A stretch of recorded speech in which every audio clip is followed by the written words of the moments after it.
अथ श्री महाभारत कथा।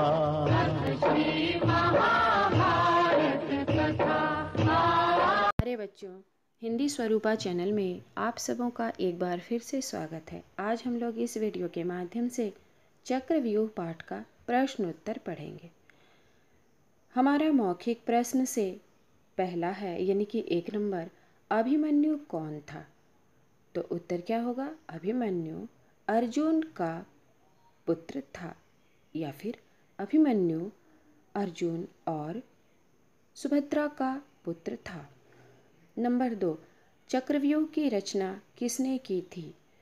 उत्तर क्या होगा? चक्रव्यूह की रचना आचार्य द्रोण ने की थी।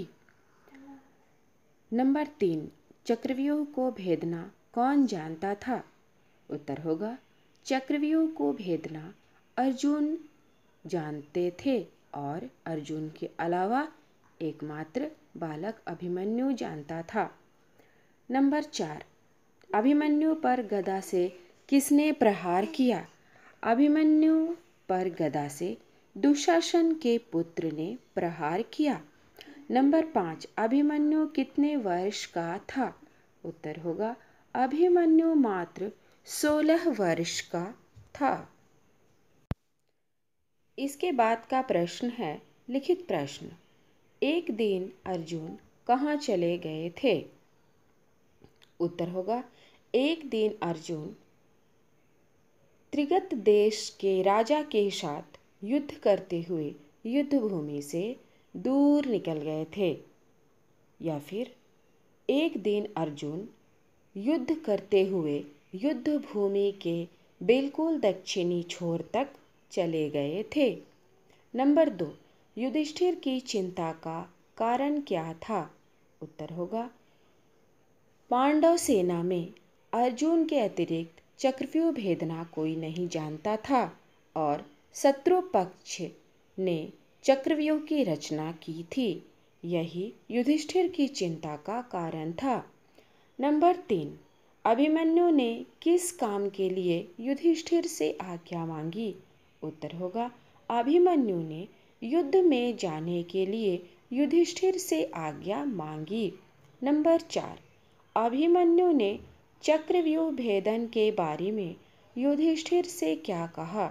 उत्तर होगा अभिमन्यु ने चक्रव्यूह भेदन के बारे में युधिष्ठिर से कहा कि महाराज, मुझे चक्रव्यूह भेदना आता है। मुझे चक्रव्यूह में प्रवेश करना तो आता है, परंतु बाहर निकलना मुझे नहीं आता है। परंतु इससे क्या, जब अंदर प्रवेश कर ही जाऊंगा तो बाहर निकलना कौन सी बड़ी बात होगी।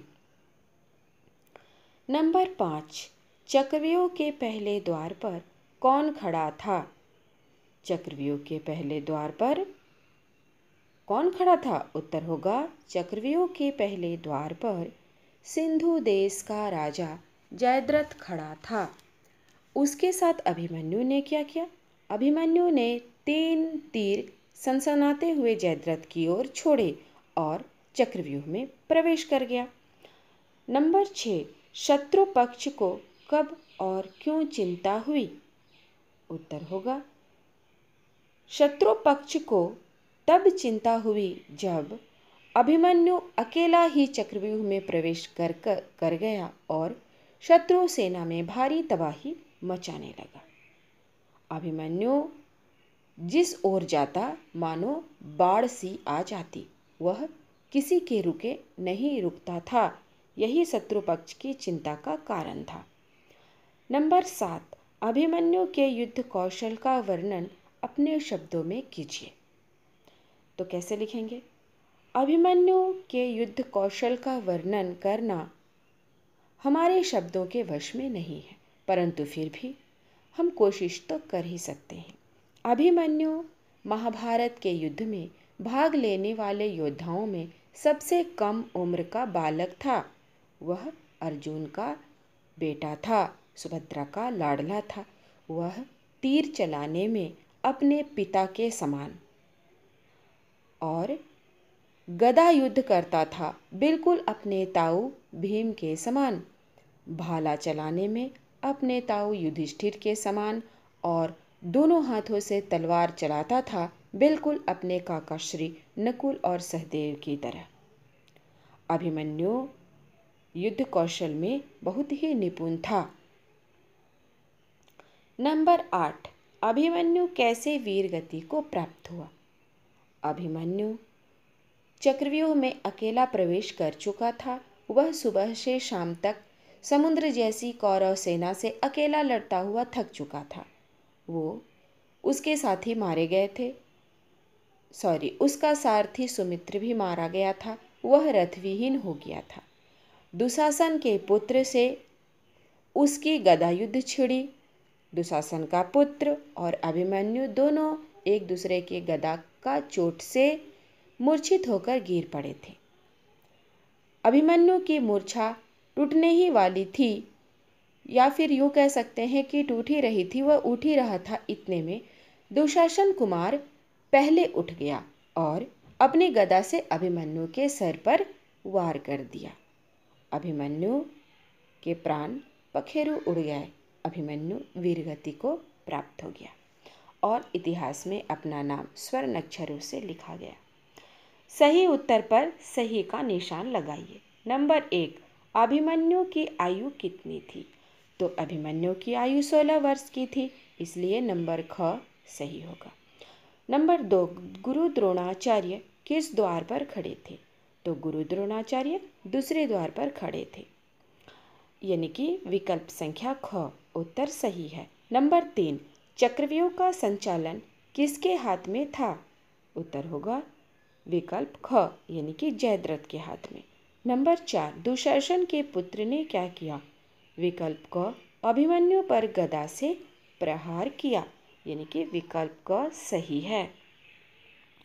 अब है कथन किसने कहा और किससे कहा।